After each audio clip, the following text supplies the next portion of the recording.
আসসালামু আলাইকুম রহমতুল্লাহি ওয়া বারাকাতুহু।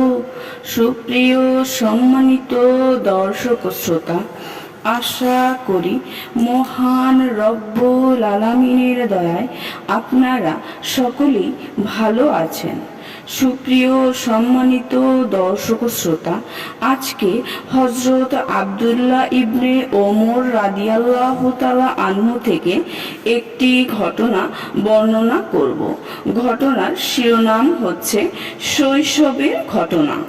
সুপ্রিয় সম্মানিত দর্শক শ্রোতা, আপনাদের কাছে অনুরোধ থাকবে ঘটনাটি শেষ পর্যন্ত শোনার। হযরত উমর রাদিয়াল্লাহু তাআলা আনহু ইসলাম গ্রহণ করার পর জানতে চাইলেন কুরাইশদের মাঝে সবচেয়ে বেশি কথা নকলকারী কে। তাকে জামিল ইবনে মুআম্মার জুমাহির কথা বলা হলো। পরের দিন ভোরে তিনি জামিলের বাড়িতে গেলেন। হযরত আব্দুল্লাহ ইবনে ওমর রাদিয়াল্লাহু তাআলা আনহু বলেন, আমিও তার পিছু পিছু গেলাম। আমি গিয়েছি মূলত দেখার জন্য যে তিনি কি করেন। আমি ছোট হলেও যা কিছু দেখতাম তা বুঝতাম। আমি দেখলাম তিনি জামিলের নিকট গিয়ে বললেন, হে জামিল, তুমি কি জানো আমি মুসলমান হয়ে গেছি, মুহাম্মদ সাল্লাল্লাহু আলাইহি ওয়াসাল্লামের দ্বীন গ্রহণ করে নিয়েছি। জামিল এ কথার কোনো উত্তর দিল না, বরং বসা থেকে উঠে চাদর গায়ে দিয়ে বেরিয়ে পড়ল। হযরত ওমর রাদিয়াল্লাহু তাআলা আনহু তার পিছনে চলে এলেন। আমি এলাম হযরত ওমর রাদিয়াল্লাহু তাআলা আনহুর পেছনে।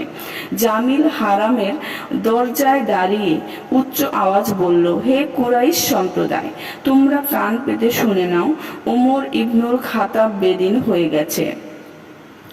তখন কাবার চারপাশে কুরাইশরা দলে দলে বসা ছিল। জামিলের ঘোষণার পর হযরত ওমর রাদিয়াল্লাহু তাআলা আনহু ঘোষণা দিলেন, সে ভুল ঘোষণা দিয়েছে। আমি বেদিন হইনি, বরং মুসলমান হয়েছি। ইসলাম ধর্ম গ্রহণ করেছি, কালিমায়ে শাহাদাত পাঠ করেছি। ওমর রাদিয়াল্লাহু তাআলা আনহুর কথা শুনে সব কুরাইশরা তার দিকে দৌড়ে এলো। সকলে তার সাথে বিতর্কে লিপ্ত হলো। এভাবে সময় গড়িয়ে সূর্য মাথার উপর এসে গেল।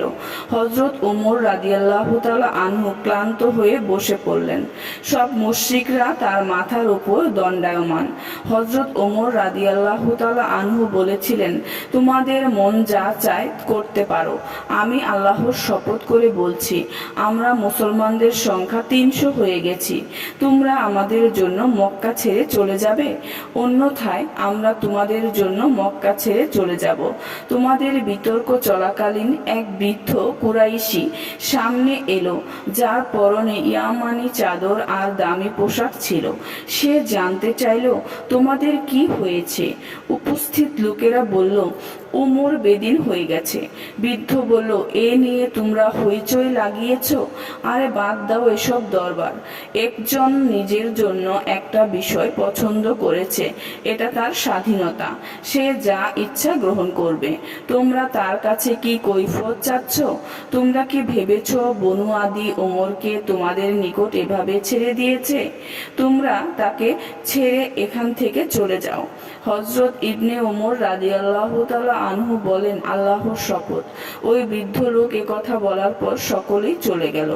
এরপর যখন আমার পিতা হিজরত করে মদিনার চলে গেছেন, তখন আমি তাকে জিজ্ঞেস করলাম, আব্বাজান, যেদিন আপনি ইসলাম গ্রহণ করেছিলেন আর মক্কার কাফেররা আপনার সঙ্গে বিতর্কে জড়িয়েছিল, তখন যে বৃদ্ধ লোক এসে সমস্যার সমাধান করেছিল তিনি কে? তিনি বলেন, আস ইবনে ওয়ালেম শাহমি।